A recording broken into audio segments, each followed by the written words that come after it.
everyone, and welcome to another episode of Cosplay Bites, the podcast all about cosplay, conventions, and all the additional nerdy bits and bytes.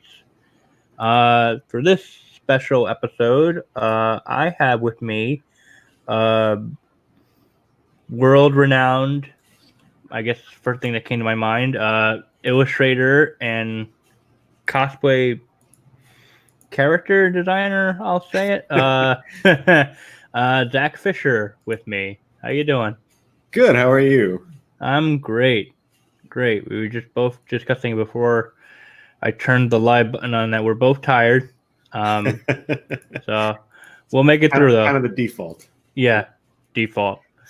So yeah, just before we just get into it, those who are new here, Cosplay Bites is my podcast show, distributed mainly on Anchor, and it's also available on other platforms like Apple Podcast. Now it's on Breaker, I believe, Spotify, and all the other podcasting platforms, whichever one suits for you. And if you could rate and review the show, that would help out a lot. Just to give me a little mood booster to keep going, although I love doing this regardless. Over on my blog, the Lightning Palace, you can check out features from this week. I did a showcase on Bombshell Cosplay's Zarya from Overwatch, but it was part of the, I guess, dressed down group known as Underwatch. That was part of a group. Gosh, I don't know how long ago that was, but I know it was a while ago. I think it was like 2 years ago. Yeah. Yeah. Was it Dragon Con or Kathy No, Con? it was anime.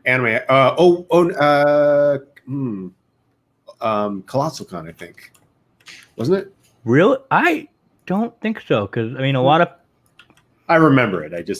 Yeah, you're right. I just don't remember. It was a while ago. Yeah.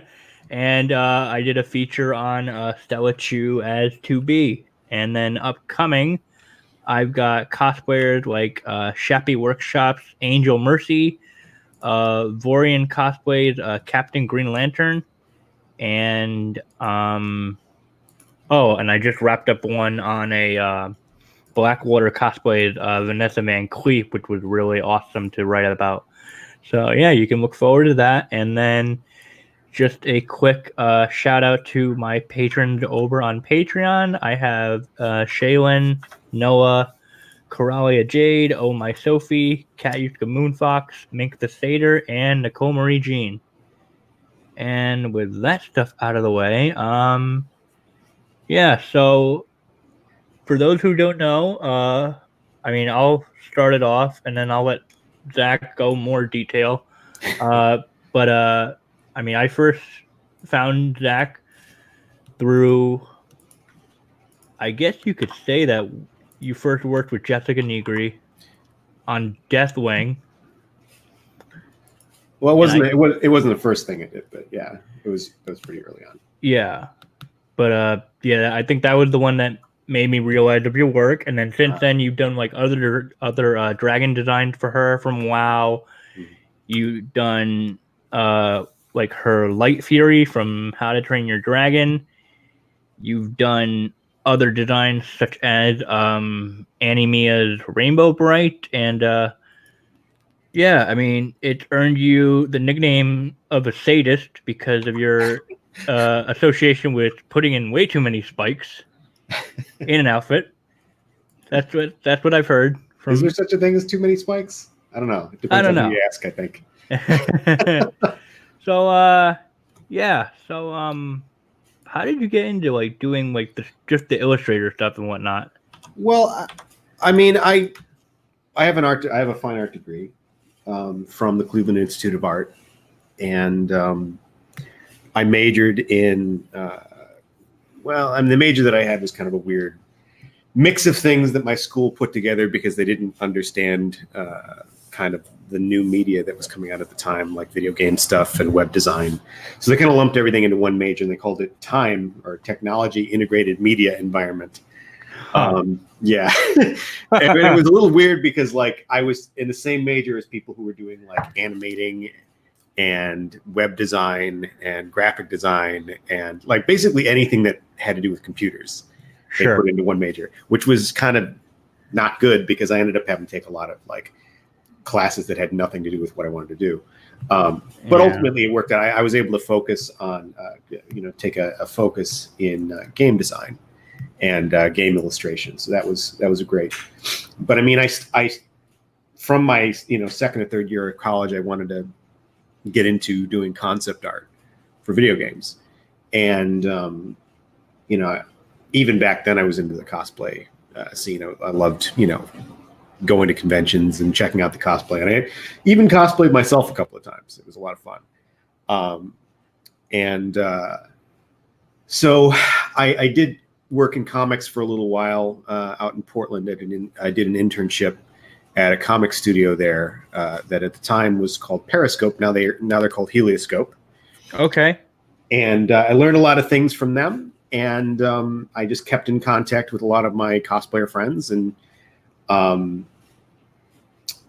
just kept, using what I was learning there and trying to incorporate it better into just the idea of illustration in general. Like, I don't know what it was, but I think at some point I decided that I wanted to update some superhero designs. Okay. That existed within Marvel or DC. Like I was really kind of bored with the design, the costumes, and everything like that. And sure. So I did that armored Valkyrie, Marvel's Valkyrie character. This is before the movie and everything had come out with Thor 2. So there was no existing MCU version of her. So I did this armored version, and somehow that ended up in Lightning Cosplay's feed, and she contacted me and wanted to craft it. Oh, okay. Yep. And then so that happened. And then I also, somebody had asked me to do an armored version of Elsa. A friend of mine who followed my work. I was just doing random sketches for people at the time, just to make a little extra money on the side. A friend who was a cosplayer asked if I could do an armored version of Elsa from Frozen. So I did that, and somehow that ended up on Kamui Cosplay's radar. Oh boy! And she contacted me and said, "I want you to design me a female version of Malthael from Diablo," and I was like, right up my alley. And okay, yeah. So, and I'd been following Kamui Cosplay and Lightning Cosplay for a number of years because they were both huge, Blizzard cosplayers, and I was like, okay, this is gonna be great. And just the cosplay world being what it is, and how everybody, once a trend starts, it just kind of it picks up steam real quick. Yeah. And the next thing I knew, I had people contacting me left and right. Hey, I need you to do this kind of design for me, or I have an idea for this. Can you help me with this? And that's when I got a contact from Jessica Negri, who said, "Hey, I want to do Deathwing, a female version of Deathwing for BlizzCon." This was back in I think 2015 is when we worked on that. And it was a fun process. Jess, she is probably the most hands-on collaborator that I've ever worked with. Nothing gets put into a design for her that she doesn't want to be there. Right. A lot of the times I would actually even say that, there's been a couple of times where most of the design is her idea.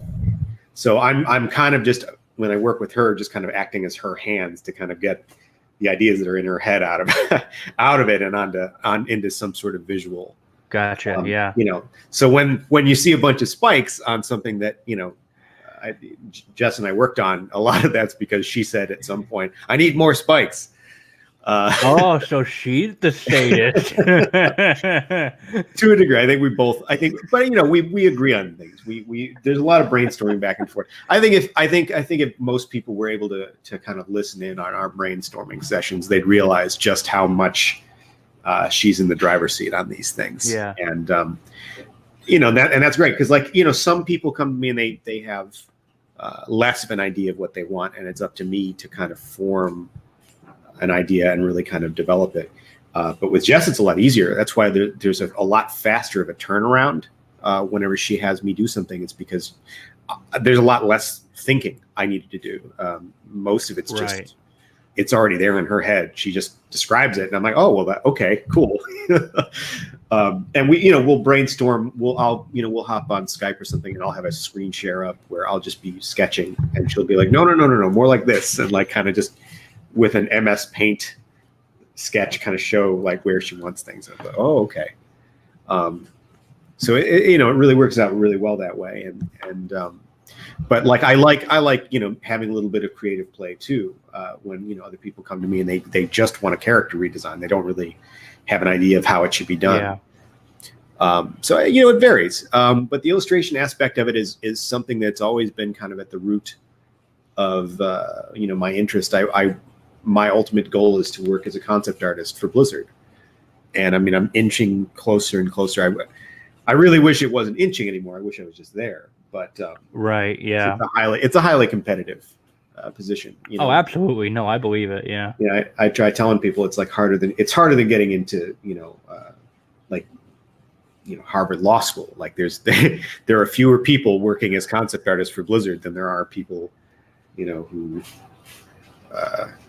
want to be a lawyer. Well, attend even the most elite, colleges. It's super competitive, and so if you want one of those spots, you have to really earn it. And, I'm putting in my dues. I'm working on stuff for Heroes of the Storm and Hearthstone, and just recently I got an assignment from the Warcraft 3 Reforged team. I can't tell anybody anything about those, or what I'm going to be doing. It's totally fine. You'll see more of it. You'll see more of it if you follow my page. You'll see kind of what I got to work on for Heroes of the Storm. I've been doing stuff for them for the past few years, so you can already see some of the stuff that I've put in game already. There's a couple of skin tints and a bunch of like profile avatar images and stuff like that. But right, I'm starting to work on stuff that's a little more heavy, a little more substantial, which is great because it gives me an opportunity to kind of like show off what I can do. But I mean, ultimately, like designing for cosplayers and designing for concept art is it's very similar. The only difference is that with cosplayers, you really have to take in, real world physics into account and real world material. So, yeah. But I'm sorry, I kind of went off on a bunch of. No, that's totally fine. Totally fine. I love letting guests take over and go on rants. It helps give content. Well, I'm just assuming that maybe people don't know my story or anything like that. So. Beginning. Yeah, I mean, I've got some friends that like aren't too deep into cosplay in the community like I am and how you are. So I mean, this is good stuff for them to learn more about you. And I mean, I'm sure because I've shared your work on my blog countless times when I write out like Jessica's stuff or other cosplayers that have done some of your designs. So, it's really something. You're certainly like one hell of an artist. I mean, I don't think I have the skill level to create something that you've designed, and I mean, I guess I'm okay with that because I mean, I cosplay when I can, but it's just like I don't know. Well, I've like told people I would love to cosplay one of my own things at some point, but I can't imagine being able to do that. I'd actually have to pay someone just to make it for me because there's no way. There's no way. Yeah. I try to, especially recently, I've been trying to make sure that things were a little bit more clear on how they fit together and what materials they're made of and how things are connected. And you start thinking about how things are anchored and how they fit and attach to the body, and that tends to help cosplayers out a lot. Saves them a lot of time, like problem solving and stuff like that. So yeah.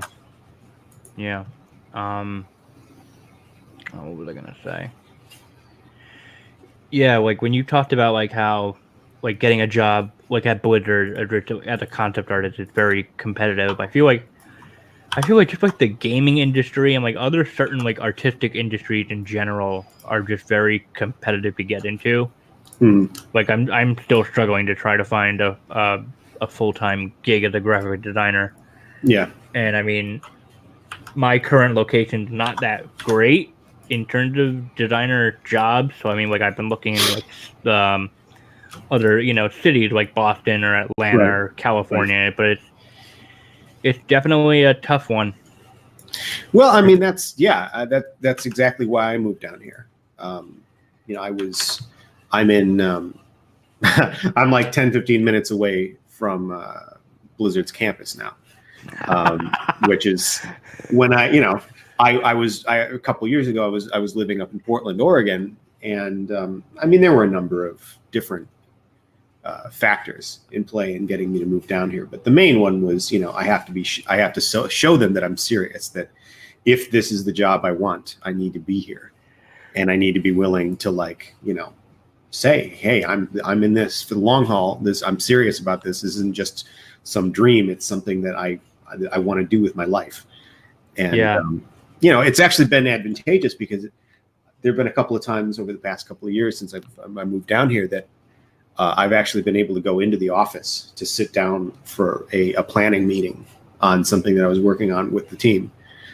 So you get to, I got to see a little bit more of the process. Whereas if I was living in Portland, I would have had to just either sit in on some sort of Skype call or end up just getting an email chain involved. Right. This is, you get some real FaceTime with the people that are involved in developing things. And, you form friendships and you start to get the sense of like, they know you and they know how you work and they know how you think.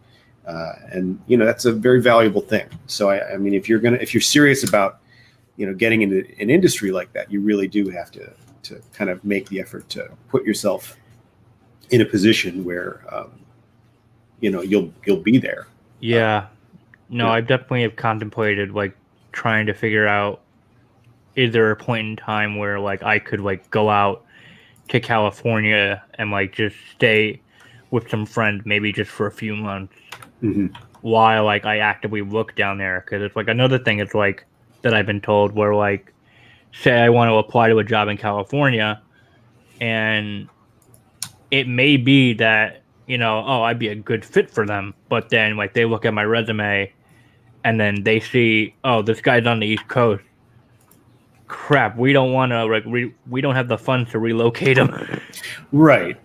So that could be another thing that's completely holding me back. So, well, I would say that that's a factor, but it's one factor. Yeah, it's one factor. I mean, really, ultimately, it's going to depend on your quality of work. That's the thing that people are going to most be paying attention to is the quality of work. And if it's something that they absolutely really need and they see as being very valuable, they'll invest in that.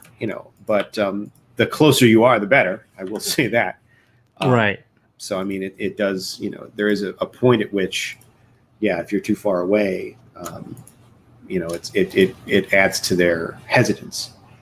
Yeah, and I mean that's also why like I've started to push like the show and like my blog in a more professional manner, like to give me more outlets to be a content creator. Because I mean, I don't know, we just live in a day and age where like people can make their money or their lives off of YouTube, or like cosplayers can turn the hobby into full time with Patreon or stuff like what you're doing, or stuff people can have podcasts for a living. It's like, why not me? Right. Well, I mean, it takes a great deal of adaptation, and you definitely need to be kind of aware of trends and be aware of kind of the state of things. Like, for example, I've been streaming on Twitch for a few years at this point, and I've noticed that there's been kind of a major shift lately away from the creative sphere on Twitch. They've been focusing much more on esports and much more on just people gaming and doing various other activities. But the artist aspect of things, the creator aspect of things has been kind of, I don't want to say forgotten, but it's definitely been kind of deprioritized by Twitch. Like so, push to the side. Yeah. And I mean, like, whereas I used to be able to stream and regularly get 30, 40 viewers in my channel at one time, I'm I don't know, the past few months, actually really most of this year that I've been streaming, it'll be, I'll be pressed to break 15. And it really doesn't. Yeah, it really. And the thing is, it really doesn't even matter what time I stream. Whether I mean, I've tried different days. I've tried different, different times. Even streaming like middle of the night to see if there's just more viewers on, in different places of the world. I've tried having a regular schedule. I've tried being more sporadic. It just feels like a lot of the people who were on Twitch watching people seriously last year just aren't anymore. They've gone elsewhere. They are doing different things. There's just not as many people watching, creative streams as there used to be. So, I don't think I'm going to stop streaming, but what I think I might do is just kind of make it so that it's more of a background passive thing where I'm just kind of offering a window into what I'm currently working on without having to necessarily invest in a ton of, interaction or yeah. So you have to adapt. Though. Yeah. I mean, this industry, especially with Patreon too. Patreon, they're always changing the terms. They're always changing the rules. And, I know there's a lot of cosplayers that have to deal with that. There's a lot of cosplayers that have to deal with social media rules changing or affecting them in some way. Or we can get into that in a second. Yeah. No, because I know you've got some pretty strong thoughts along with me, and But yeah, it is I think that this generation of creators, this kind of millennials and under kind of generation of creators have really embraced this kind of self-made kind of brand industry, where whether it's it's something that you're a streamer or you're a cosplayer or you're a creator of some time, you're using the power of social media and you're using the power of these different online platforms to really get out there and make something for yourself. That it takes kind of a dynamic understanding of that environment. But if you really put in the effort and you're kind of sharp and kind of quick to change when the winds of change are blowing, you end up in a position where you can actually reach a lot of people and really get your work or your ideas out there. Ways that previous generations never had the opportunity to. So it's kind of exciting. Yeah. And then you just have your supporters or your fans rooting for you and cheering you on. Because I mean, absolutely. I can't tell you enough times how I have friends or other cosplayers that have either viewed my blog and they really appreciate it, or they listen to my podcast and they think it's really something special like that. Yep. Definitely stuff like that keeps us going. Oh, absolutely. To try and make something out of it. Yeah. Yeah. The more feedback you get, whether it's positive or negative, negative, you can't discount the value of negative feedback too, as long as it's constructive. And not outright hate. Yeah. Exactly. Oh yeah. No, I mean, that's not really feedback. That's just, I don't count that as feedback. I guess it is, but it's, it's just garbage. No, what you have to be able to take creative criticism and constructive criticism. And, cause you're never, the people who are going to end up just getting mired in their own kind of just their own ways of doing things and never really adapt or change or improve are the ones that think that they're great just how they are. They don't need to improve. They don't need to learn anything new. And, you need to be able to take everything that you hear in stride. And as an artist, it's just something you have to keep in mind too, is that, you should never feel like you're finished. You should never feel like you're done learning or you have a set style that you have to stick to. Because the day you do that is the day you've stopped growing as an artist. You're just that's right. What you're going to be, and you're never going to learn anything else. And it extends into pretty much every other kind of creative profession, whether it's broadcasting or cosplay or really anything. If you're a creative person, you need to be able to continue creating and trying new things. So feedback. Yeah. Yeah. It's good. So yeah, I guess before we get into, I guess the other big topic that I came up with because of you, Mm, um, one thought that crossed my mind was that like you work with a lot of cosplayers, like doing mm. designs for them. Is there one cosplayer in particular that you haven't worked with yet that you would love to do so in the future? I've got a list. I got a whole list. I was just gonna say, do you have a list? I got a whole list. I don't want to really get into it because I don't want people to feel like I'm playing favorites or like I'm forgetting fine. anybody. Because there's probably like honestly like I don't know how many times I'm just going on Instagram or on Twitter and going, wow, I don't even know who this cosplayer is, but I would love to do something with them. Like I've never heard of them before, Sure. but this is amazing. They do excellent work. So, I mean, that I don't, not counting that, there are some cosplay friends of mine who I've known for a long time, and I've been trying to get them to do something with me for a long time. And it's, a lot of the time it's because they've got their own projects, underway that timing and whatnot. They just don't have time. I mean, like for example, Riddle. If you know Riddle cosplay, yeah, I've known Ricky for forever, and we talked. I don't know how many times about, hey, let's do something. But she does real costume work for the MCU, and so like she really even rarely has time to do costumes for herself anymore. Oh yeah, like the idea of like I believe it like that. Another person that I've spoken to in the past, but we just haven't found the right project before is Yaya Han.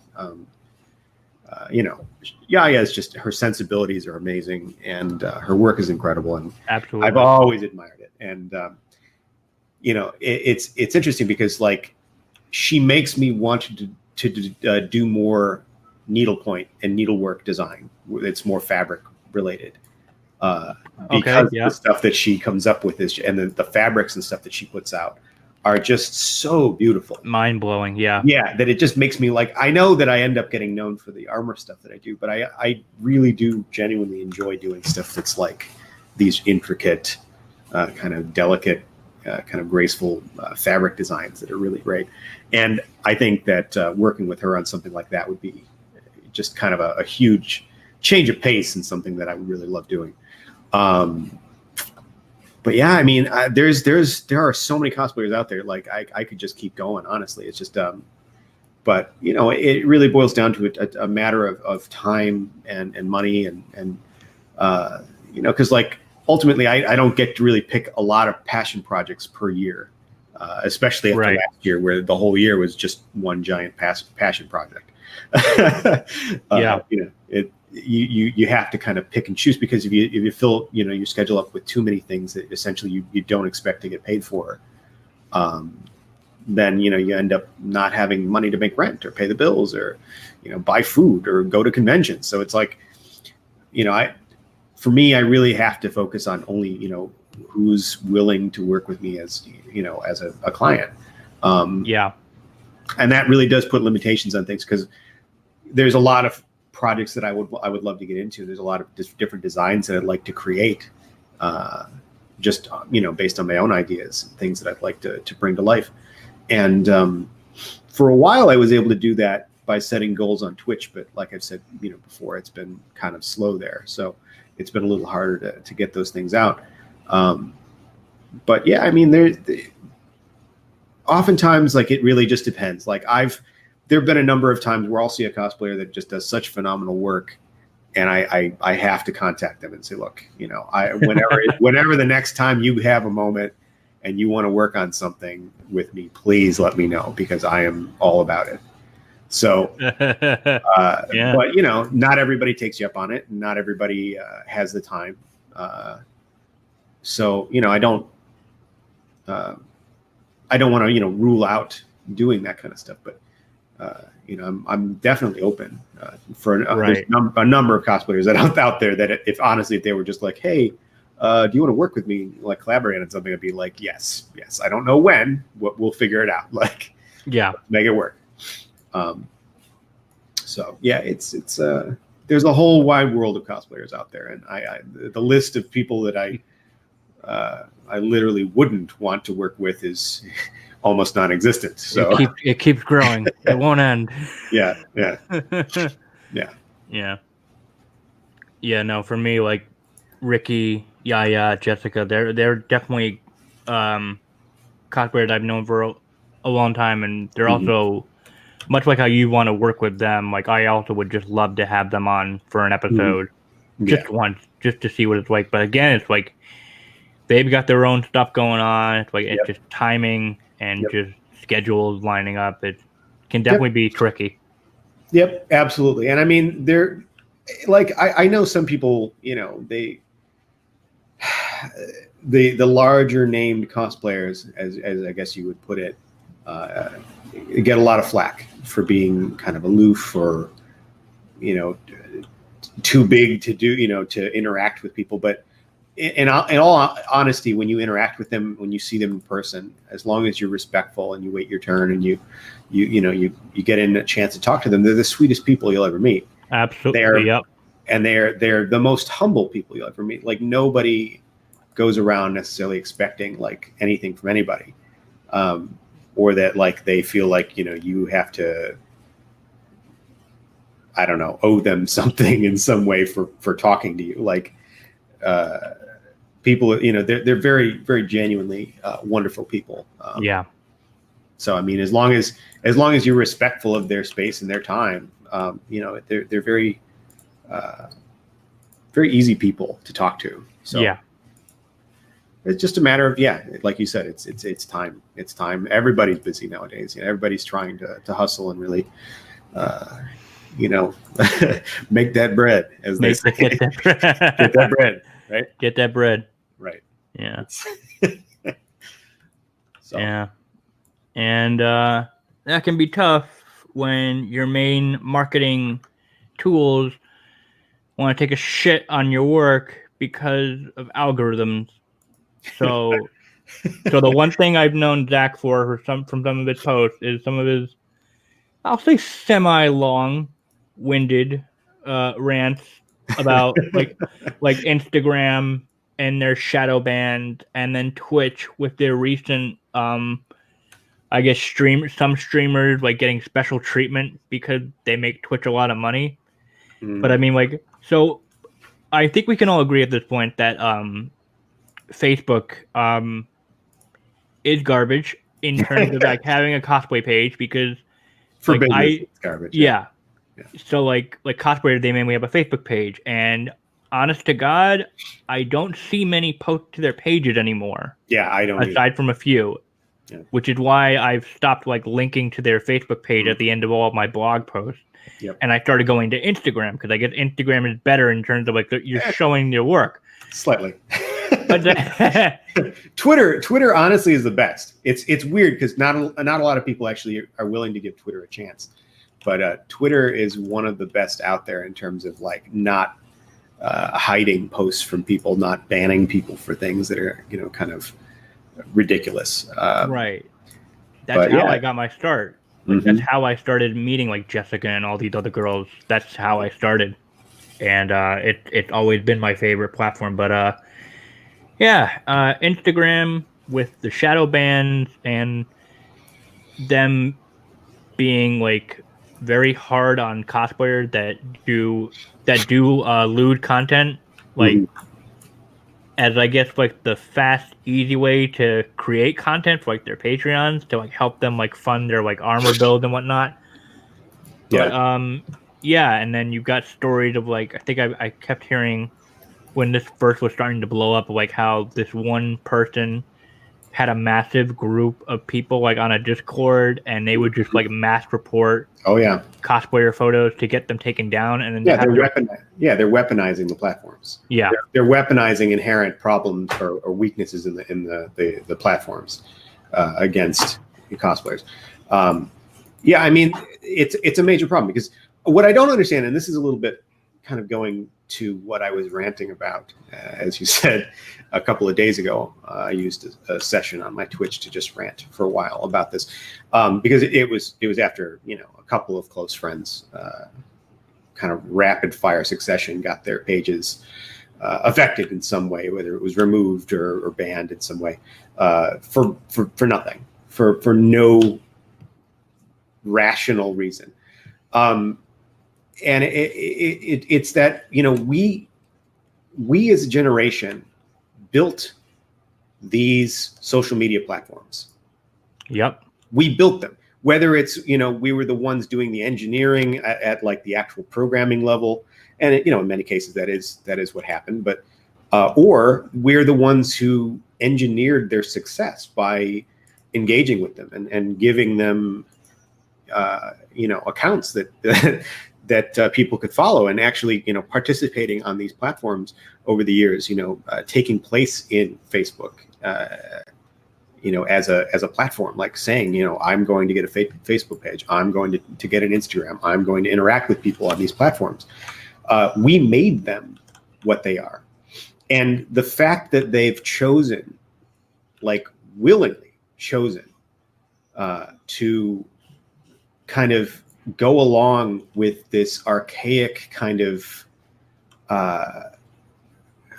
it really is archaic kind of sense of like outdated morality that's not shared by a vast majority of the people who built these platforms. It's mind-boggling to me, because you know, like if you were to ask your average, I don't know, 18 to 35-year-old, you know, do nipples bother you? Do female nipples bother you when you see them? You know, most people are going to be like, what? Why would that bother me? What?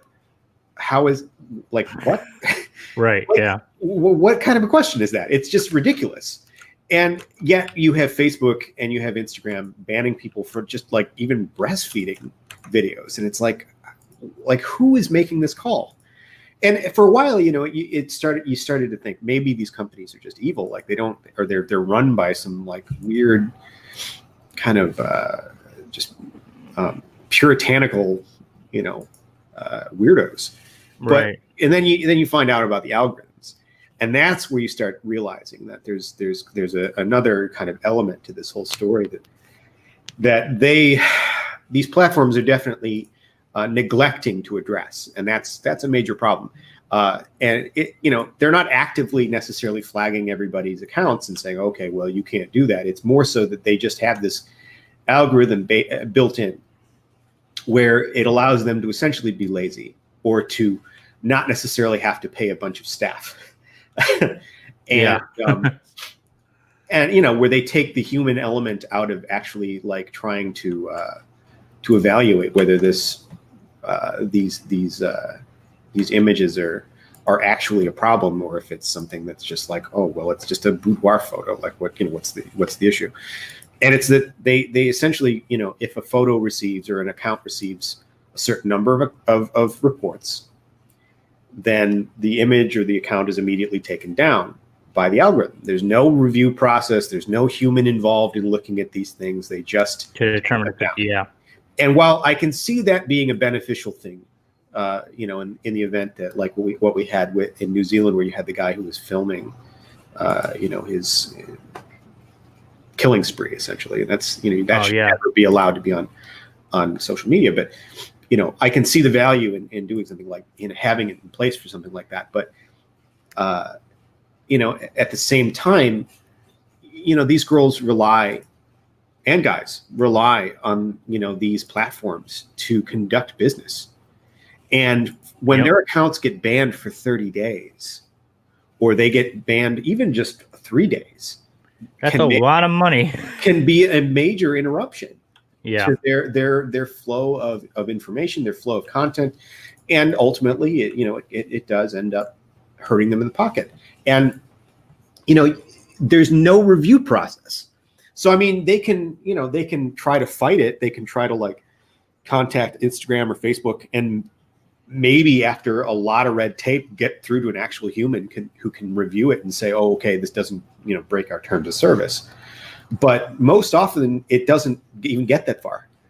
You know, it ends up just staying closed or staying down. And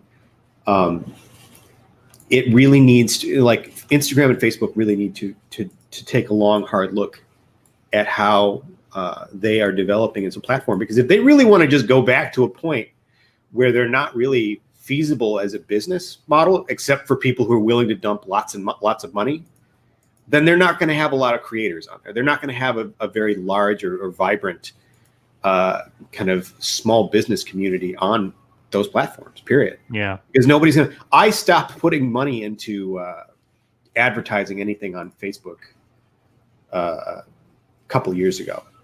I used to on occasion just to see what it could do. Yeah, sure. And the problem is they say, look, we're going to guarantee you this post will be seen by 50,000 people. Okay. But what they don't tell you is that unless you very, very, very specifically filter who you want to see that post, they'll feed it to whoever. And you would not believe how many times they just feed it to some bot account in Pakistan. When you actually start looking at where the accounts that they were actually, feeding this post. Oh, that's fun. It was like of the 50,000, maybe 30,000 of them were random bot accounts that were, located in Pakistan or India or, in China. And it's like, yeah, that doesn't help me. So no. So you either then have to completely filter out an entire region, which, if you're somebody who actually may have legitimate fans in that region too, that's detrimental. Or you just have to take whatever they'll give you. And to me, that's just it's a terribly flawed system. And I wasn't going to, I didn't want to spend any more money on it.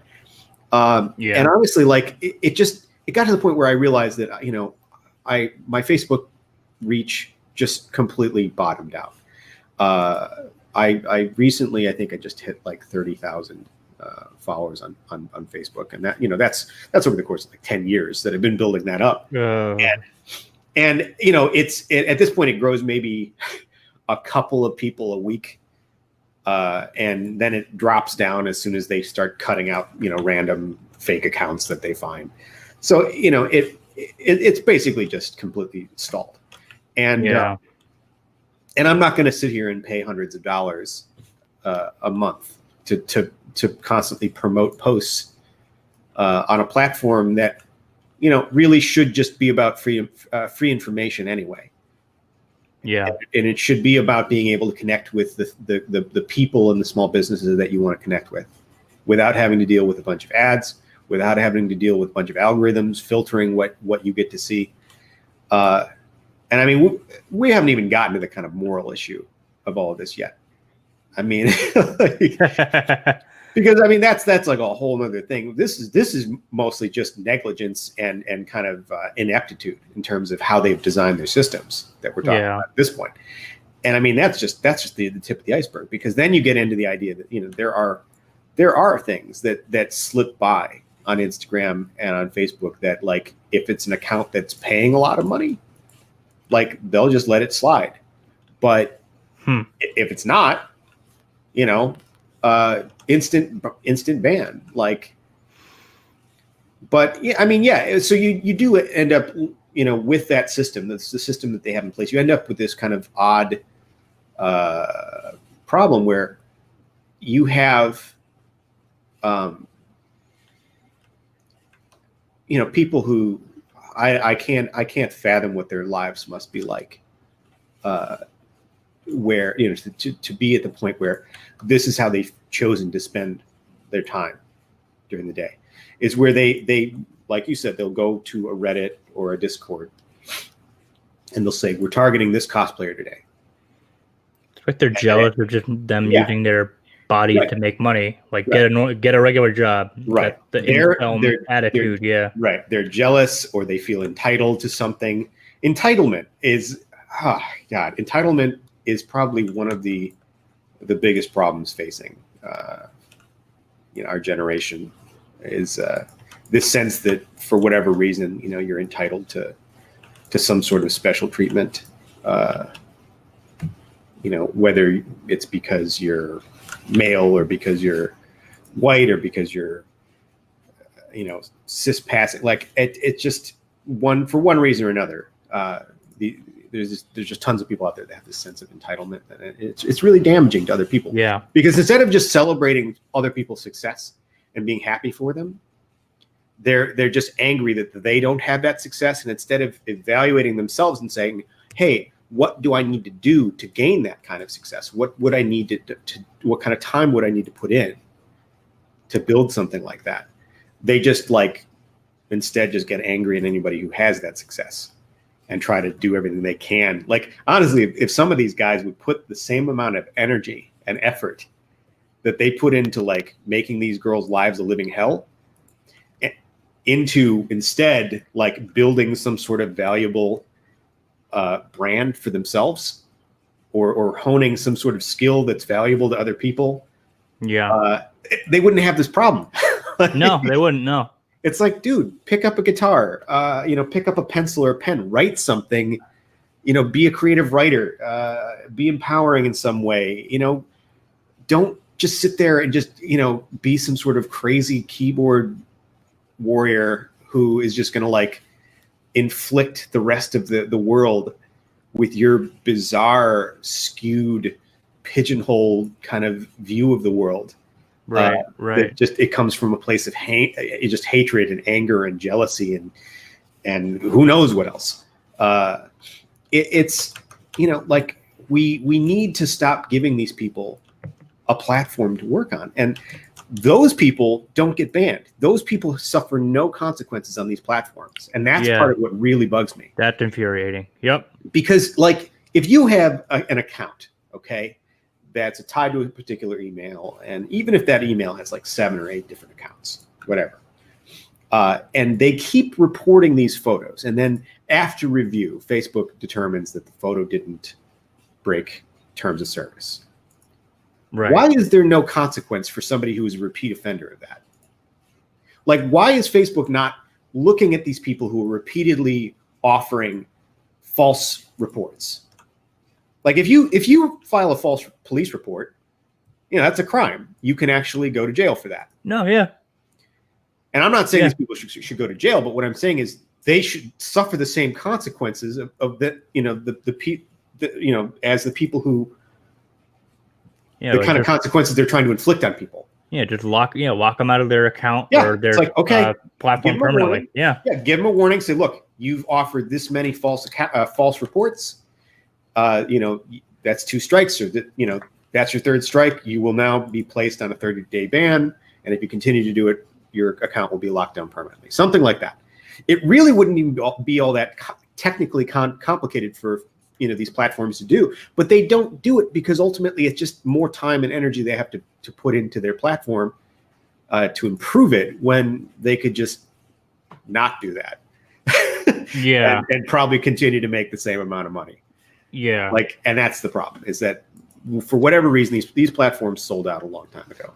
Facebook was great when it started, but it sold out a long time ago, and it sold out because they wanted money. It's greed. It's plain and simple. It's greed.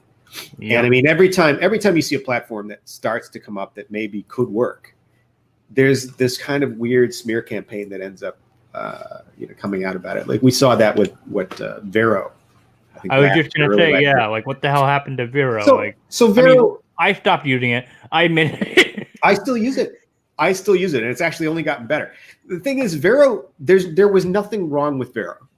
They had a 1 week problem where there were just more users signing up than they were prepared for. So there was some difficulty with their servers, but once they got that sorted out, everything was fine. But it was by that time it was used as this pretense to then start scrutinizing every little part of Vero, and unfairly, because you ended up having people who were oh, they have this in their terms of service where they can just own your photos and use them however they want. I'm that Facebook and Instagram and Twitter have that same thing. Every other terms of service has that same thing in it. And it's not because they're trying to steal your picture of you at McDonald's and somehow use that as their new ad campaign. What kind of arrogance is that you think, oh, they're going to take my photo of me with my pet iguana and they're going to use it to make millions of dollars. It's what? Think about that for a second. And so, and really what it boils down to is like, I feel like there was this, I can't, I mean, I don't want to spin conspiracy theories, but it did sound it did seem very weird to me that you had this kind of seemingly out of nowhere, all this like information that ended up being, a lot of it was false or very, very, very kind of selective and cherry picked truths about Vero as a platform and how they operate and their owner and suddenly like everyone was like, oh, well, never mind. I'm not going to use it anymore. And it's still a great platform. I still use it. I still actually will post there on occasion because there's still people that are on it. But I mean, that's like, it just bothers me that we're kind of self-sabotaging in that way because, we had a platform that offered you stories in chronological order, didn't filter, what you were seeing in terms of like only offering you paid advertisements or paid, accounts. And, really didn't kind of like, wasn't weird and puritanical about what you could post. Right. And people, they sabotaged it themselves. They sabotaged it because out of some sort of weird fear of something that was different or out of some sort of odd, ill-begotten mob mentality. I still don't fully understand what happened. But I remember having arguments with even people that I respect about the fact that, it's ridiculous to get worked up over the terms of service because that is literally in every terms of service. And it's something that's only put there as kind of a legal catch-all because these companies don't want to end up getting sued for, millions of dollars in the event that, I don't know, somebody makes a video of like somebody scrolling through Vero and your photo happens to appear.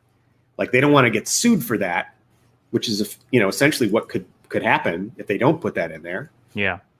For something that they really didn't even have part in, they could still get sued for if they don't put that kind of legal protection in there. And people think it's some sort of dark plot or scheme. And it's like, that's not how this works. Sometimes I just wish that people, I mean, I guess I'm a little lucky because I grew up, my mother was an attorney. My father was a police officer. So, I got the Law and Order theme as the ringtone for both of them. And so, but I ended up, I ended up with a little bit more of an understanding of basic, law and kind of contracts and, kind of legal proceedings and stuff like that. And, when you can read legalese a little bit, it's not nearly as scary. It really isn't, especially when you start to understand what the intent of the thing was. Where you're like, oh, they're not trying to do it. They're not trying to sneak anything past you. They're just trying to cover their own ass. That's just, that's not, that's not evil. That's just them being smart. And, but I think people just, they don't understand it. They see all the legalese and they're like, that sounds scary. It's like, it's not. Just don't freak out. Just give it a second. Right. But, I mean, we've self-sabotaged every time we've had a platform that worked. And really the only one, in my opinion, that is still kind of like viable and hasn't been completely taken over is Twitter. I mean, YouTube they've gone through, I don't know how many different changes. Oh my God. The advertisements. I can't even watch a video anymore without an ad popping up like every 5 minutes. And I'm just like, I'm not doing this because I don't want premium. I don't need YouTube premium. I don't want to do that. Like, why? This is why I have ad blocker. Right. Right. So, and then, Facebook's been dead for a while. And, Instagram got bought out by Facebook. And ever since then, it's been garbage. And, what's been really pissing me off, and it feels more like a betrayal to me, is Twitch. Because Twitch, it's not just that they've been kind of like ignoring the creative sphere, I feel, but it's more so that like I have friends who've been actively seeking out partnerships with Twitch. They're affiliates already, and they've been seeking out partnerships with Twitch. Yeah. And they stream, costume making, or they stream whatever. But because they're not sponsored by some major esports team or something like that. Even if they have higher viewers than a lot of the people that do, that are already partners, they still don't get partnership. Really? Yeah, It's weird. Or they end up, they'll meet the criteria for the partnership track, which I did a while back, and I applied. I applied to be a partner with Twitch. I want to say early last year, and didn't get in. At the time, I had a really great viewer base. I had great numbers. I had a regular schedule, and still didn't get partnered. And I think at that point, and I watched Hoku Props go through the same problem, where like he was having trouble, and I was like, you know what? Why? What's the point? Why do I need it? I don't.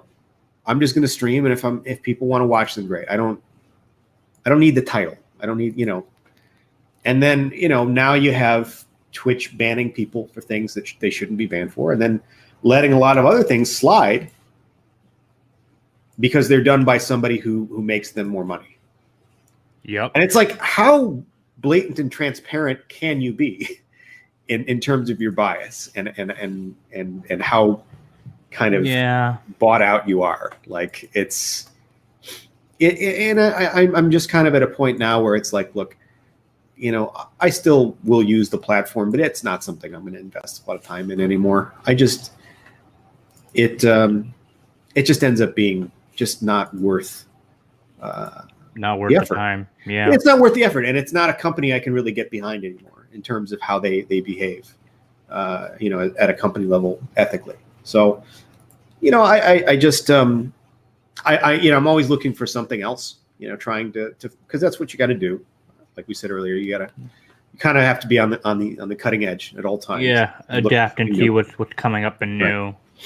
And there's different ways. There's different ways to stream and put out content, but it's a lot of it just takes a lot more work. You end up having to do a lot more the kind of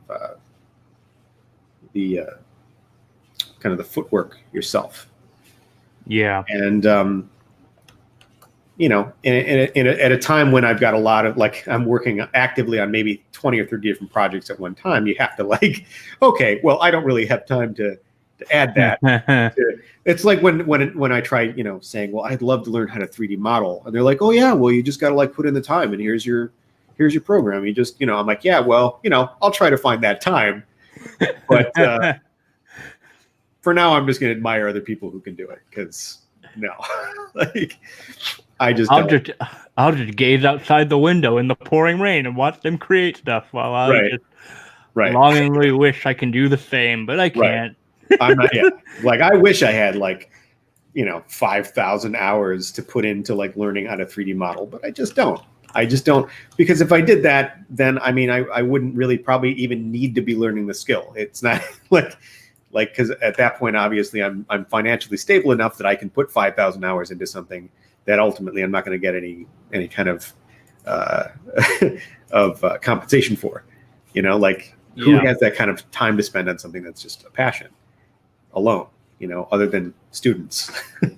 Right. Excuse me. But yeah, I really hope that these platforms start to take notice. I know that they probably won't. I'm not I'm not naive.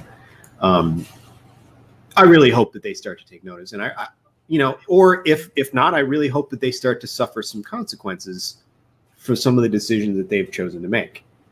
Right. Yeah.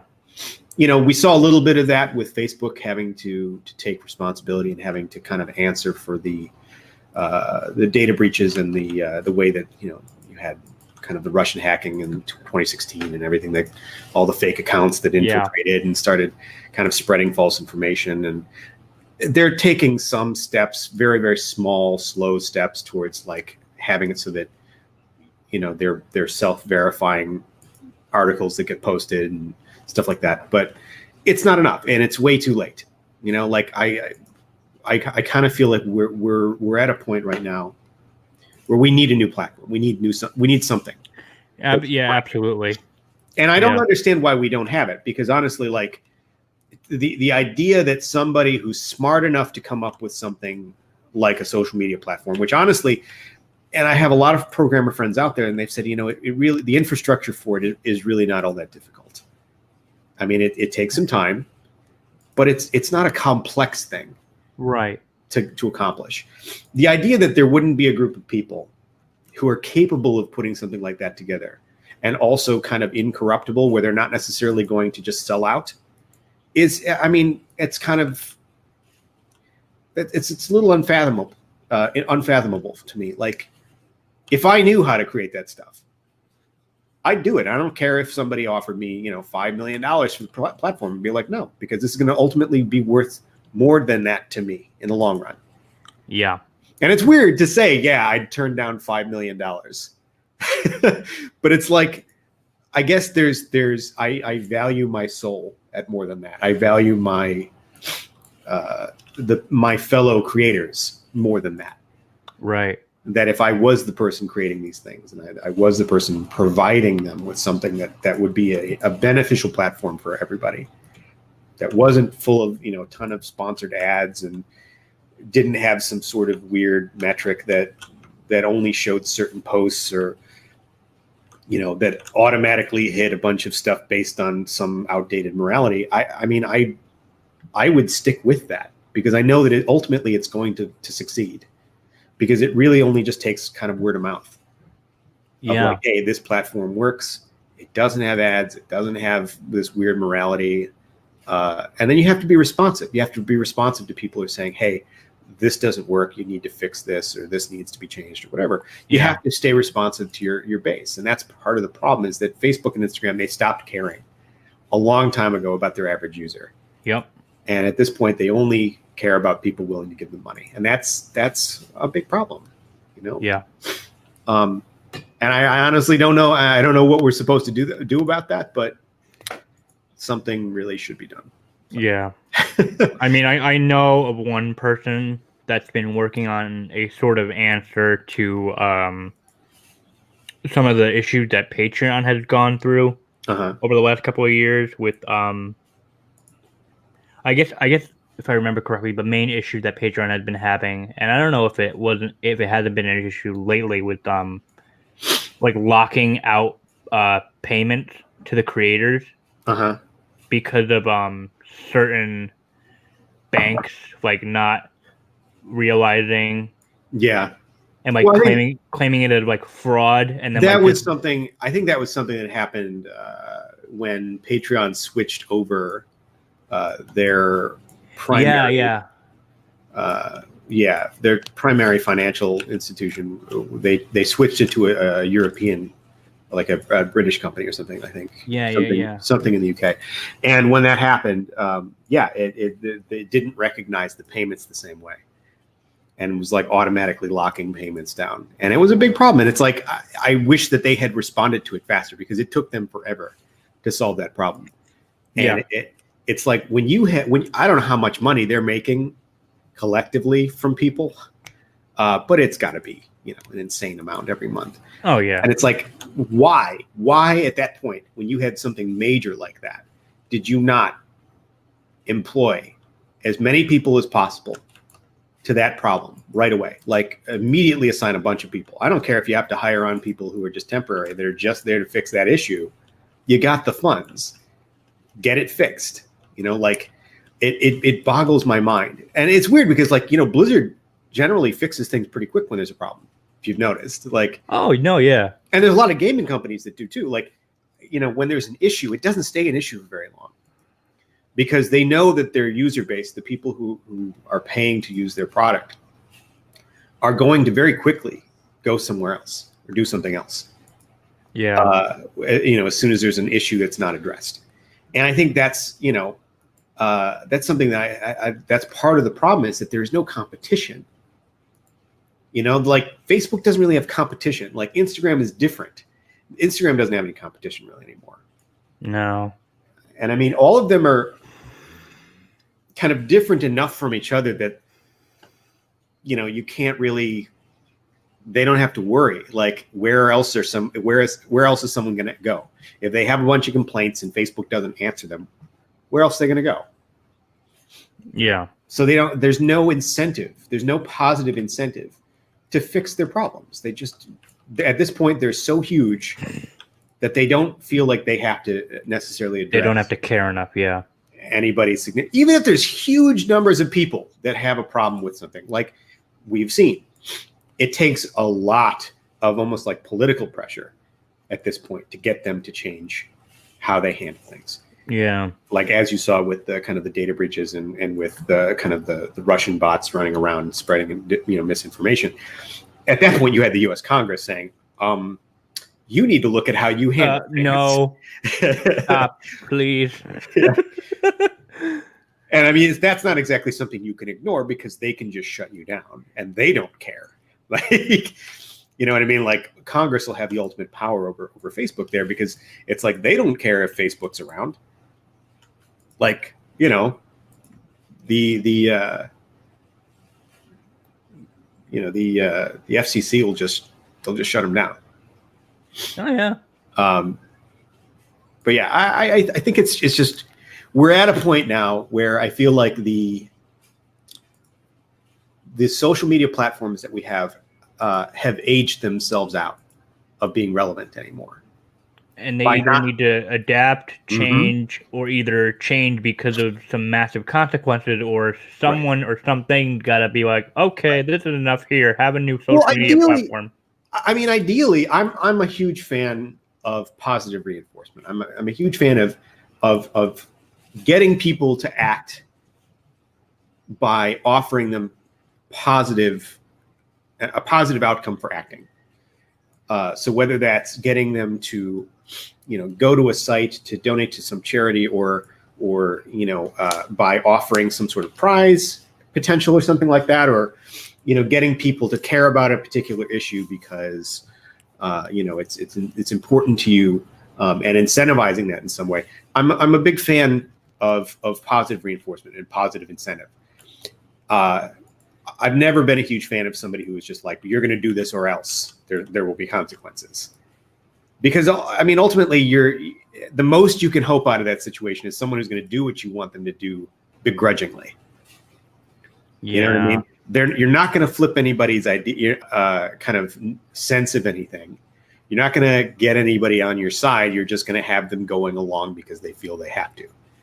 Right, right.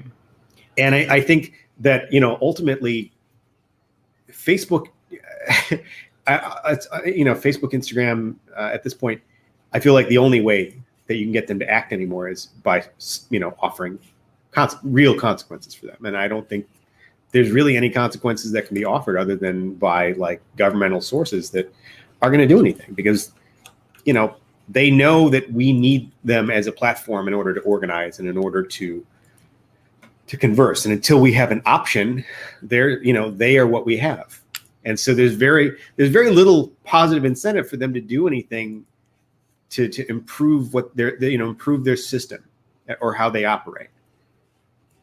And there's not enough of a weight behind any sort of negative consequences to get them to act in that way. So they're just going to sit.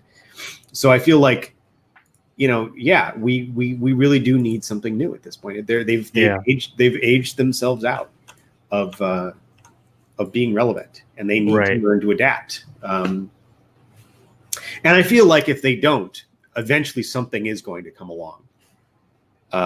Hopefully soon, honestly. And I think that the more outrage there is over the things that they choose to do, the closer that day comes. But I always keep wondering, is there going to be a day where, like, with all like the issues that cosplayers have with Instagram, especially, like, is there going to be a day where there's just going to be a massive shift, like everyone's going to drop Instagram and go to somewhere else?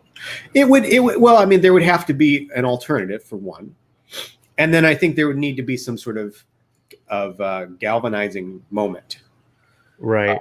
Where there's a whole movement kind of formed around it. Something that kind of goes viral, whether that's, somebody with some serious star power suddenly taking up the issue and saying, look, this is something that we need to address. Yeah. Or, something that's so bad, something that's so, kind of catastrophic that it just can't be ignored anymore. Right. And I mean, there have been a couple of moments already just in the past couple of years with Facebook where they really messed up with something where I was like, is this going to be it? Is this going to be the moment where everybody the nail in the coffin? And it's like, nope. And in that way, they kind of echo the American political system at the moment where everyone's kind of sitting there going, wait, is this it? Is this going to be the thing that does it? And then it's always like, nope. Ah, man, like, how is that not enough? Like, and then you realize that it's a broken system, and that's kind of where we are with Facebook too. It's a broken system. There's no legitimate. There's no, it's funny to me that like there's so many people that get behind free enterprise in this country and in this world. They're like, oh yeah, free enterprise. Got to make sure that there's a free market and everybody can compete and there's no monopolies. And it's like, yeah, but everything's a monopoly. Like nobody can compete because they either get bought out or that there's some sort of crazy smear campaign that gets run against them, and then they can't survive. Yeah. And that's a problem, like, yeah. So I don't know. Maybe I just sound like a kind of a curmudgeon-y old man at this point. But yeah, I bet you guys didn't think we were going to get political on this show. Only slightly. Only slightly. That's what you get when you bring me on the show. I get a little bit political. Thanks. That's fine. I always like to try to. I mean, I do this on my Twitch too. I like to try to end with something with a little bit more positive and uplifting. But well, that's good. Only after I've ranted for a while. Yeah. No, just you wait though. You talk about like how everyone getting bought out. Just you wait. Disney's gonna own everyone's soul. Yeah. You know what though? Honestly, here's the thing.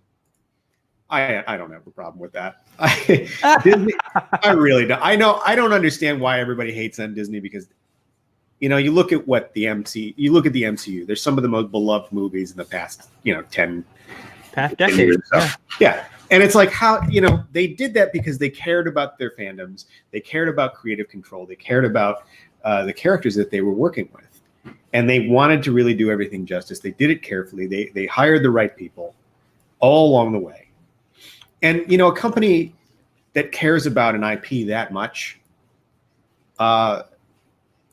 pretty much any IP that they want to have their hand in at that point, I'm actually willing to at least give them a chance. Right. And I don't know. I honestly don't understand the whole kind of weird anger over Star Wars. I think everything that they've been doing with the Star Wars universe has been fine. Great. I enjoy the movies. I loved Rogue One. I loved Solo. I don't know why people hated it. Solo was a bit iffy for me, but I really liked Rogue One. Yeah. What's weird is that I was actually very skeptical of Solo going into it. And for whatever reason, they were able to. The movie just turned it around for me. I liked it. Yeah, I really did. And Rogue One was phenomenal. And the new movies, they had their problems, but so did the originals. Sure, and those weren't perfect movies either. And but I mean, the soul of what those movies, the new movies has been about has actually been pretty great. Right. And the thing is, too, is that you have to kind of hold back a little bit of justice because it's like getting halfway through a book and deciding that, you don't like the book anymore. It's like, well, you haven't read the ending. You don't know how it ends. You don't know how it turns out. And I think part of the problem that, you get when you have a story that's written to be 3 parts is that if you're utilizing the typical 3-act kind of storyline, that the first 2, anybody who's not really invested, you're going to lose them because that's just kind of how things go. You end up with a very dark second chapter because you need a low place from which to rise from in that third act. And I think, you have a lot of people that maybe don't understand or haven't read, classic literature or something like that, when they critique these movies, they're not critiquing them from a point of a perspective of knowing good story writing.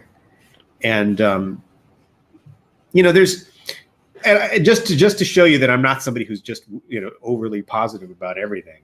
I had a major problem.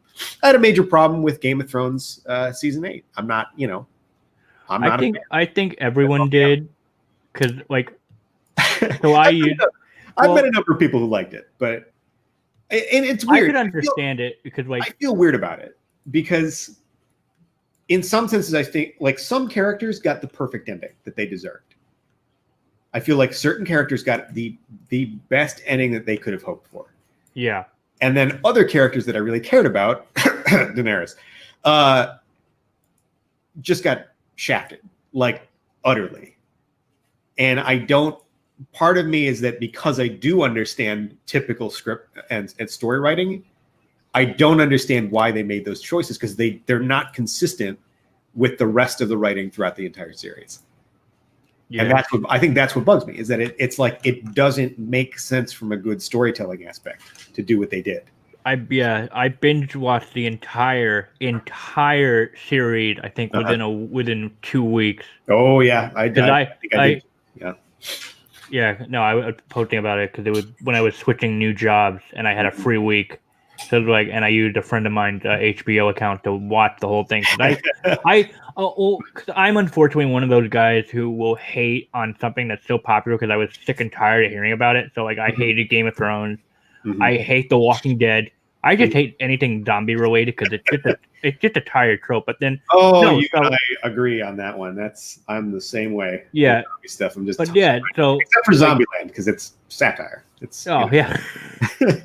But yeah, no, I watched the entirety of Game of Thrones, and then I feel the same way you do about Jamie, because he was a dick. Total waste of a story. But then he had an amazing redemption arc. I absolutely love the actor who played him. He did a phenomenal job. Oh, he was great. And then, season 8 happened, and I'm just like, they ruined.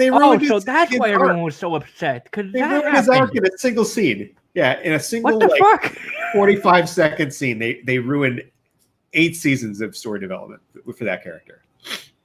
And it's like when I watched Lost originally. Oh, okay. Where I had seen, I was really into Lost, so much so that I actually went to a theater to watch the final episode with a bunch of other people.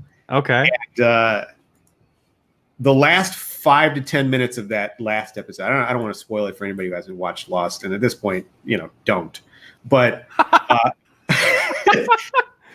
I mean, what pissed me off about Lost is that they were dabbling with concepts and like scientific ideas and theoretical physics and stuff that a lot of shows hadn't actually touched on at that point in time. So they were actually kind of doing something really unique and interesting. And then suddenly to kind of flip the script entirely at the last moment and just make it so that it's like, not only are there a lot of questions that you have that we're not going to answer, we're basically going to say that it doesn't matter that they were questions in the first place because this is what this is about. Like, that's like neglectful to your viewers. It's almost like, it's mean. It's mean-spirited to do that to your viewers. Yeah. Like, they had to know that was not going to sit well with a majority of the people who follow that show. The people who watched that show watched it for certain reasons. And then to suddenly make the whole point behind your show the exact antithesis of what that show, what everybody liked about that show, it's like killing it. You're just like, well, I guess we're done. There's no need. And I feel like Game of Thrones had a similar thing going on with Daenerys because, for years we followed her as this strong, kind of dominating female leader who was on a journey that she had to learn hard lessons, and she had to learn temperament, and she had to kind of get through being frightened and standing up for herself and having this strength and learning, temperance and then to suddenly within, a span of 2 or 3 episodes, just throw all of that out the window and basically say, oh, nope, she's just like the rest of her family.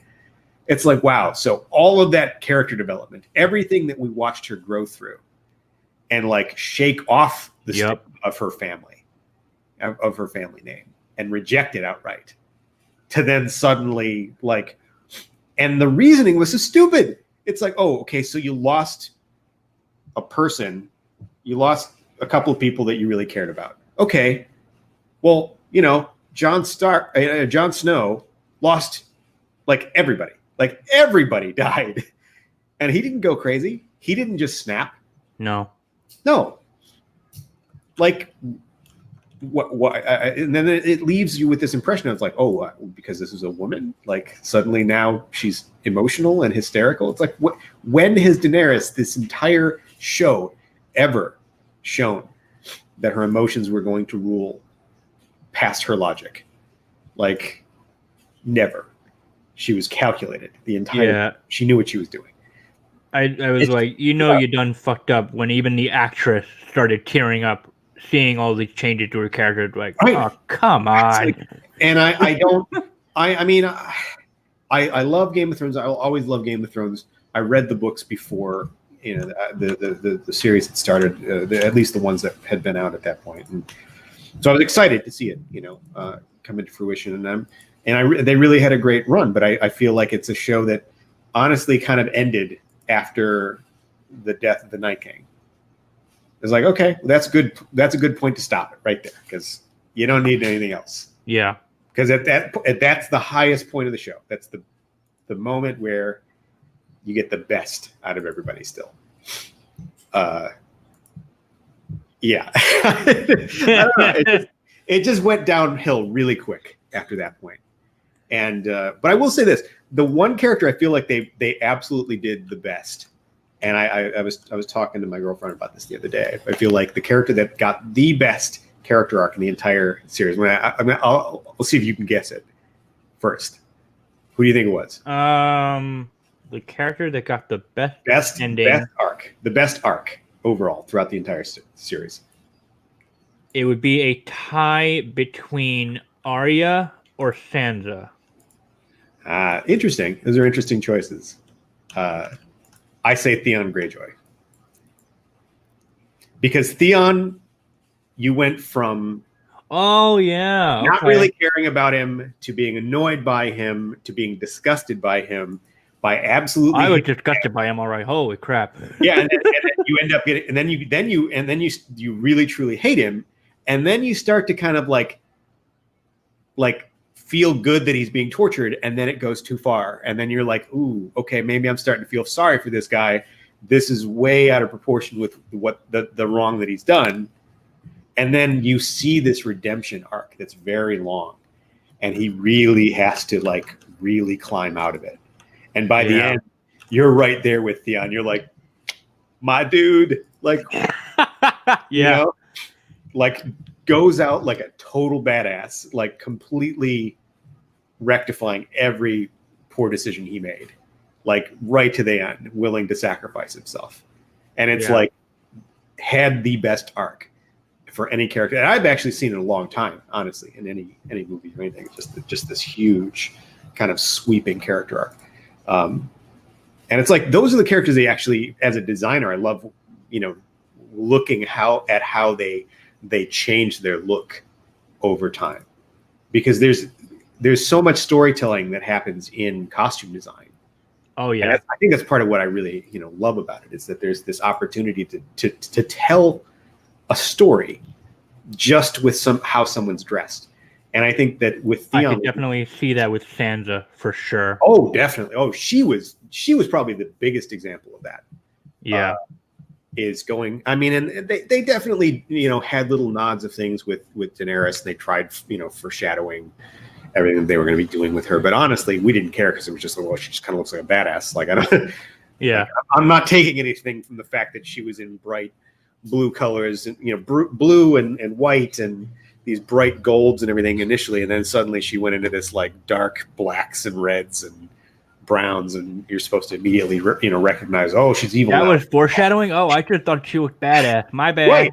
And I think everybody kind of just took that as what it was. That it's not that she was becoming evil, is that she was losing innocence. She was losing kind of this bright-eyed kind of naivete, and instead embracing this kind of more kind of realistic, more kind of well-learned view of the world. That's a little bit less hopeful, a little bit more pragmatic.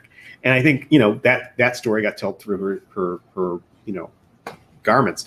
And that's why I kind of got pissed that they misused it at the end. But yeah, I think Sansa, in terms of costume, definitely hit that arc, right through the entire series. But Theon too. If you go back and you look at how he dresses himself and how he's portrayed throughout it, to the point where at the end he might as well be dressed in paladin gear, because he's just this shining, I'm gonna rush this guy knowing that I'm gonna die, but I'm gonna look badass doing it. Yeah. And that kind of stuff. It's really great to be able to put that stuff into designs too when you're working on costumes and stuff. When you can show what this character is about by incorporating things into it. And that's something I'm always trying to look for an angle. Like, because even if people don't know the character, they should be able to see something and go, that's interesting. What is that? Why is that there? You need to be able to see that there's a reason behind certain things. And sometimes, it's little Easter eggs that you get to hide for other people who do know the character. And then they see something, it's like, oh, whoa, there's that thing that, some sort of reference to the character that, you wouldn't really get until you actually get up close and you know the character. You get to see these things. Yeah. So, but yeah, we've kind of gone on a weird tangents, haven't we? Very weird tangent. I'm okay with that. It's right. I'm sure. Yeah. It's changing some things up. Yeah. Keep the show exciting. Mm-hmm. Absolutely. Yeah.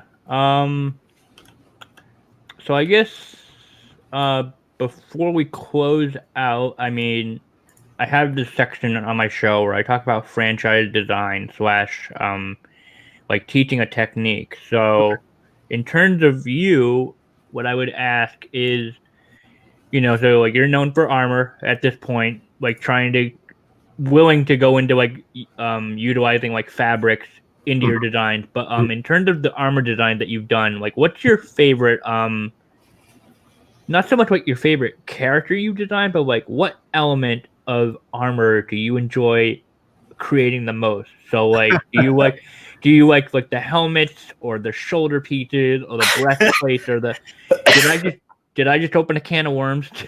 Oh man, that's so difficult to answer. It really is, because I mean, all right, so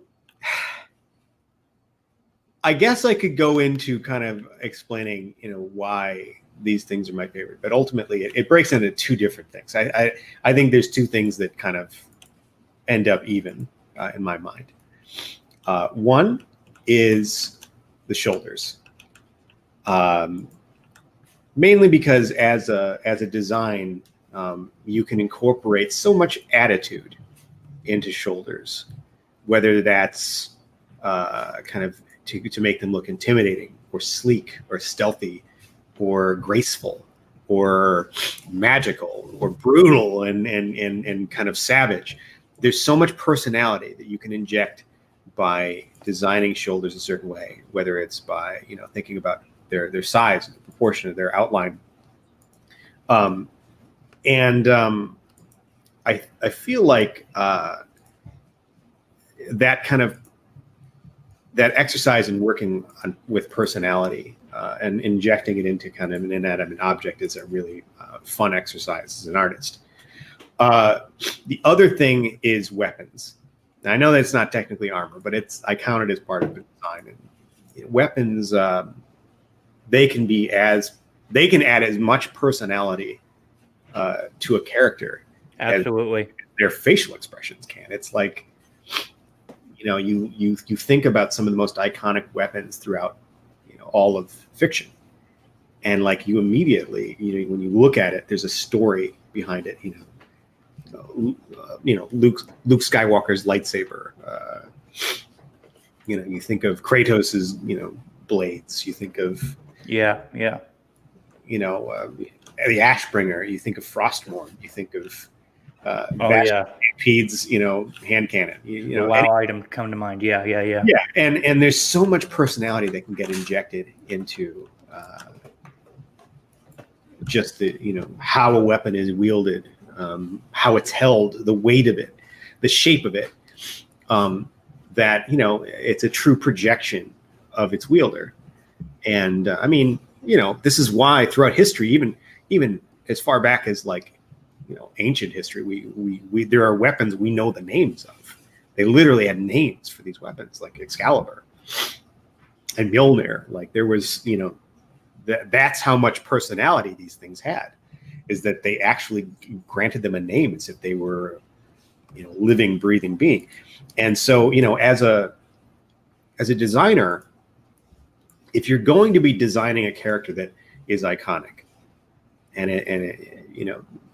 they have an iconic weapon, then you need to really make sure that you take time to give that weapon its proper due in terms of its detailing and its shape. Right. And how it looks like it would feel in the hand. Like you almost have to imagine what that physical object would feel like in your hand, and really kind of think about the weight of it and like how it would move, how you would move with it. And when you can do that, you can inject a lot more personality. You're like, oh, well, the sweep of this blade arc needs to be a lot more dramatic. So I need to really kind of flare out the belly of this blade, or I need to really kind of draw it in more and make it feel more agile and lightweight and kind of sleek. Or this needs to feel like I'm hitting somebody with a semi truck. So the heavier I can make it look, the better. There's certain weapons, especially in Warcraft universe or Monster Hunter. Oh, yeah. When you look at it, I'm like, okay, so that thing would probably weigh about 90 pounds, like conservatively 90 pounds. So, it's not realistic that they would be wielding it, but, you have to think, well, these are fictional worlds. Who knows? Who knows what kind of metal they're made out of? Who knows what kind of, strength this person has, or what some sort of spell there might be allowing them to wield these things. Like, I mean, think, Cloud's Buster Sword, for example. Like, it's basically an I-beam with a handle on it. Like, is somebody going to feasibly be able to wield something that would be like that? No, but he does it, and so seamlessly, because you assume, okay, well, obviously it's made out of something that's wieldable, and secondly, he's probably a total badass. Like, just that strong. Yeah, like he'd had infusements with Mako energy, right. So yeah, that probably helped out a lot. Right. So you just have to kind of just get to a point where you're like, okay, well, let's, how does this weapon translate into that story? Because I you look at Sephiroth's Masamune, and it's the same thing. You just kind of understand, like, okay, well, there's a story here. There's something behind this blade. It's very personal, and like that's always been compelling for me, even more so than the idea of the shoulders. Is that weapons are like designing a whole nother character, in and of itself. So I always get excited when I get to do a character that has a very iconic weapon, because I get to redesign it in some way where I'm further telling that story, and that's exciting, because I actually have a couple of like specific weapon only commissions coming up soon that are really going to be a lot of fun. Oh, nice. So that's a fun part of my job, is when like, I just need you to redesign this weapon. I'm like, oh, okay. Oh, and I mean, two, like I'm also doing a tier 2, I guess this is spoilers, a tier 2 cosplay design group for BlizzCon this year. Hopefully everybody's going to have time to finish everything. There's a number of people that are already kind of underway, but we're attacking a lot of classic vanilla WoW tier 2, like stuff out of Molten Core and Blackwing Lair, weapons and armor. And so you're going to see some stuff that's pretty iconic, and I get to play around with redesigning it, and it's a lot. Yeah, it'll tug your nostalgia strings. Yep. All the way through. Yep. It's the idea. Yeah.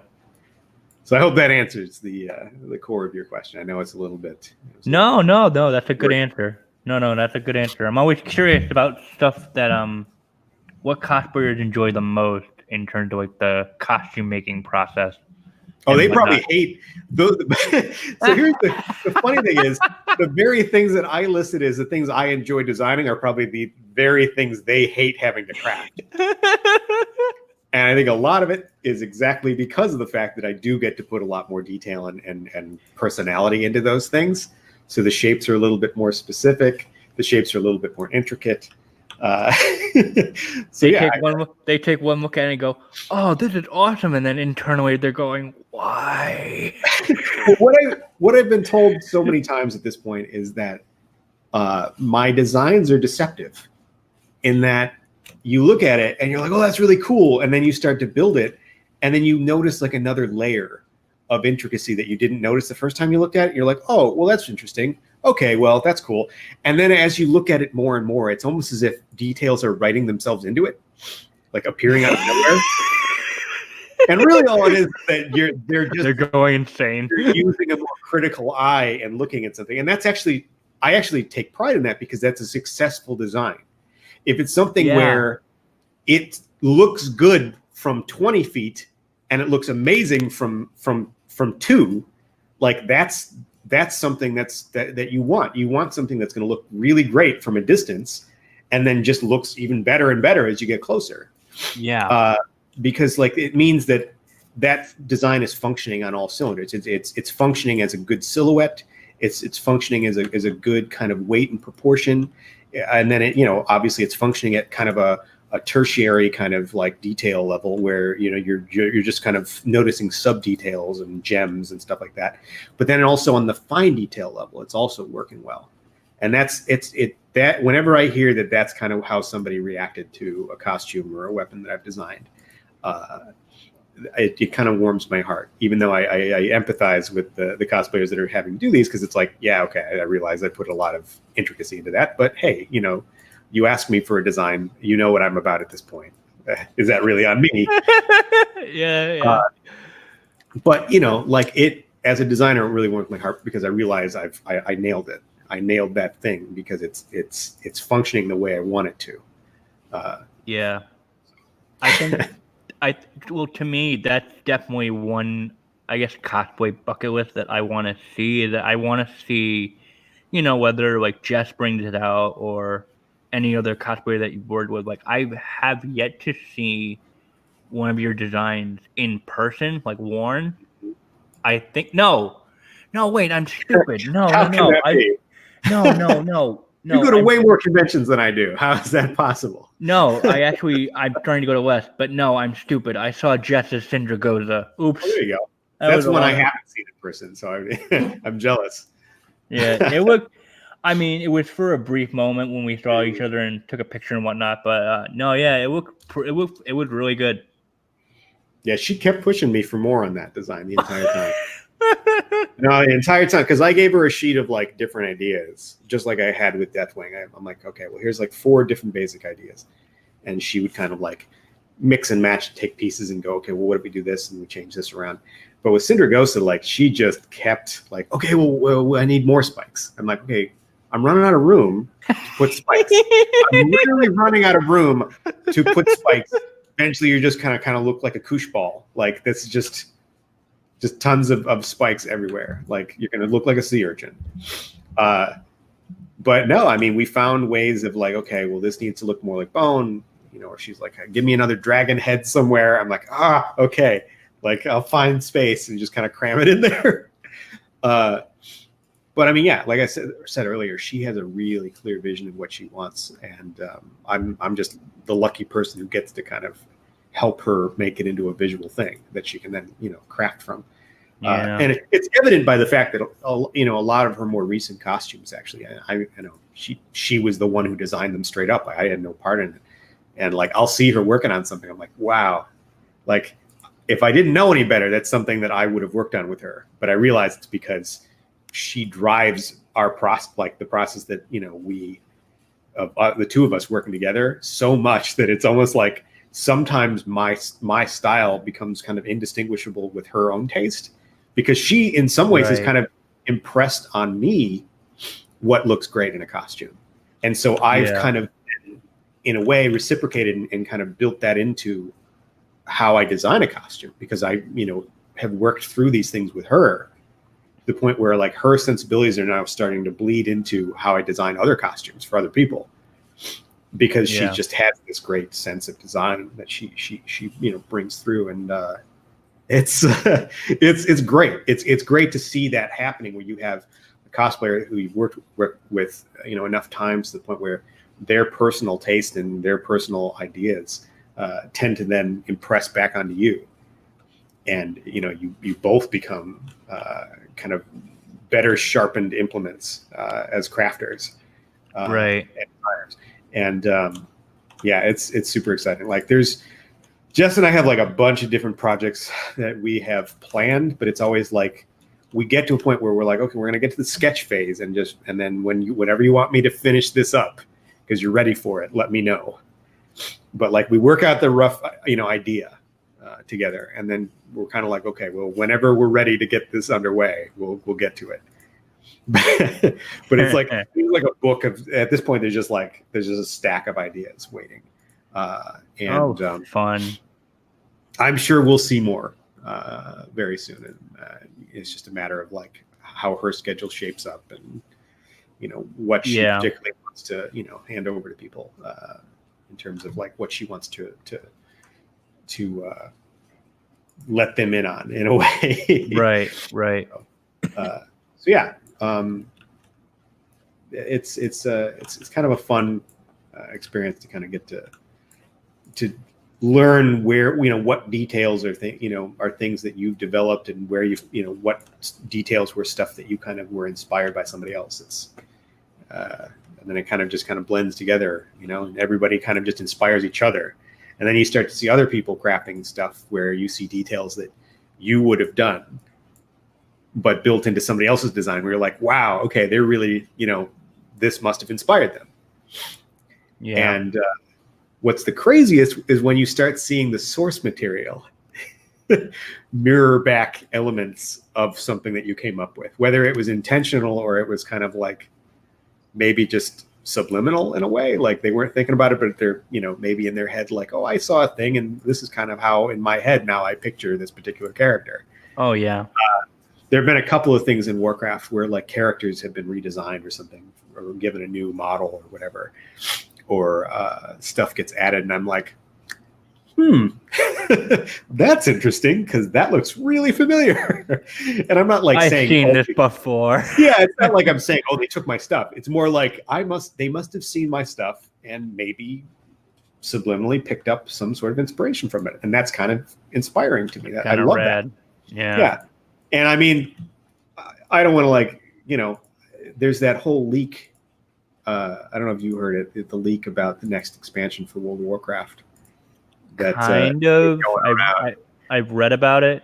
Yeah. I mean, like I well, no, I have no idea if it's true or not. But if it is, I'm starting to feel a little bit more like I'm a prophet, because there's elements of that were essentially exactly what I did last year for Project Evanblade. I'm like, wow. Oh yeah. I remember. Pretty much called that one. Yeah. So I guess we'll just have to see, but I would love to see it if suddenly like, oh, well, they redesigned this character and boy, doesn't that look familiar. Yeah. I mean, I'd be way happier if they were just like, oh, why don't you just come design for us, because obviously your designs work. But I'll take a nod. I'll take a nod. I don't need. Yeah. It would be nice to get full employment there, doing that full time. But I'll take someone just going, hey, we're acknowledging that you did something cool. So I'll take anything I can get at that point. Yeah.